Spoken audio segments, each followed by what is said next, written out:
This is the brand new ZenBook 14 Flip OLED that has just launched in India, and like the previous ZenBook Flips, this too is a really cool, really exciting laptop.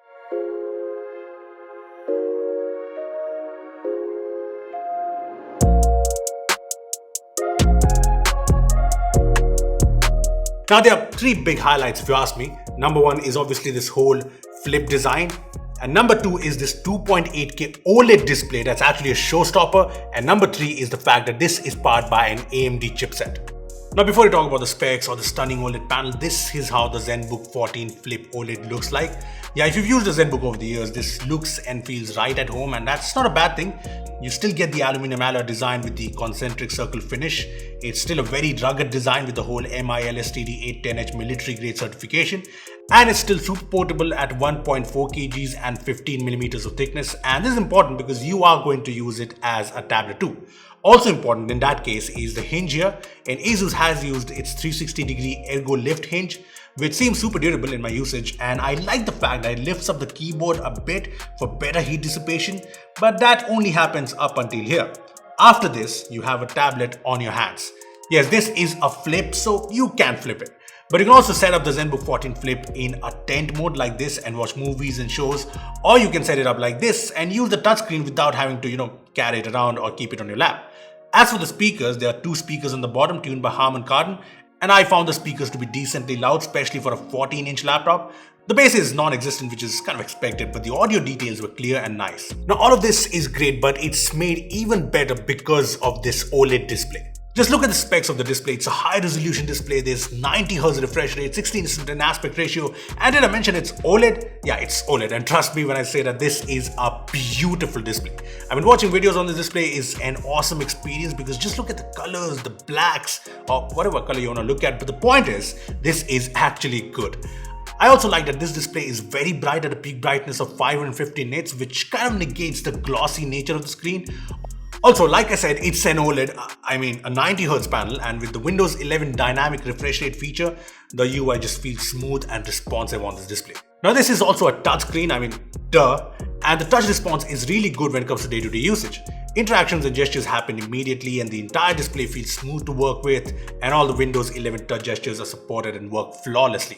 This display also supports styluses and ASUS centers. This ASUS pen, which is sold separately. Anyway, we use this pen on this display here, and the response, the latency was all pretty good. So this laptop can also be used for drawing and other similar use cases. Another point on this display is that this has 100% DC IP3 coverage, so if you're a photo editor or a video editor, this can be really good for your use case. As for the question of can you do photo editing and video editing on this laptop, well, here are the specs of the variant we have, and we all know that the Ryzen 9 5900HX is a solid chipset, and I like that apart from the chipset upgrade from last year's ZenBook 14 Flip, ASUS has also used a faster RAM and more storage. So the specs are good, and we did run some benchmarks to give you a better idea on the performance, so take a look. So here are the Cinebench scores, which I think are pretty good. Now here are the Geekbench 5 scores, which are higher than 11th Gen Core i7 chipset. We also ran the Puget Bench Photoshop test, where it scored 739, which is pretty good, and this means that it should be able to handle Photoshop easily. The laptop did not do too well in the Puget Bench Premium Pro test, and that may be because there's no dedicated GPU here.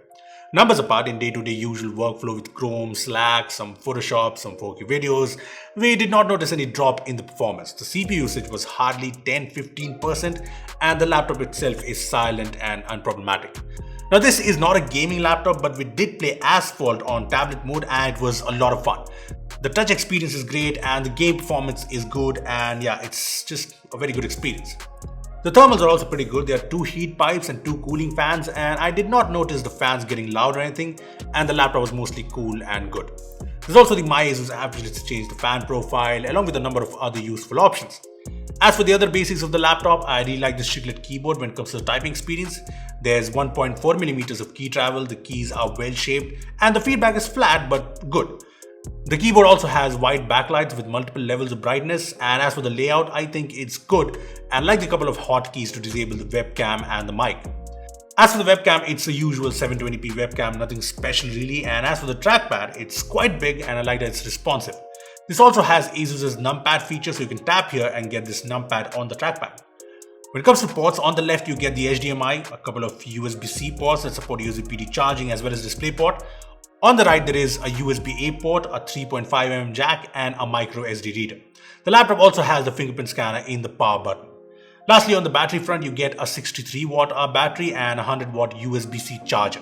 Now, we've only had the laptop for a couple of days, so it's too early to judge the battery performance, but we got around 5-6 hours of battery life, which is okay. So coming to the pricing now, the ZenBook 14 Flip OLED starts at Rs 91,990 and the variant we have costs 1,34,990 rupees. Now in this price range, there are other 2-in-1 laptops from Dell, HP and Lenovo, but all of these 2-in-1 laptops are powered by Intel chipsets. So if you want a 2-in-1 laptop with AMD, this is the only option you have.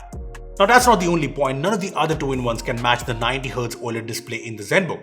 Almost all of them have IPS 60Hz displays. Plus, you know what, I've only had this laptop for a couple of days, so can't really give a verdict here, but this looks like a good all-round option for anyone looking for a high-end 2-in-1 laptop with solid performance. Anyway, I want to know your opinion on the same, so comment down your thoughts on the new ZenBook 14 Flip OLED in the comment section below.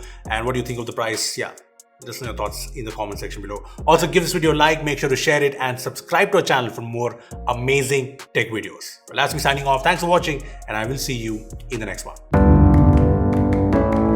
If you have a Netflix account, I have bad news for you. If your friends are using your account, Netflix is going to charge you extra money.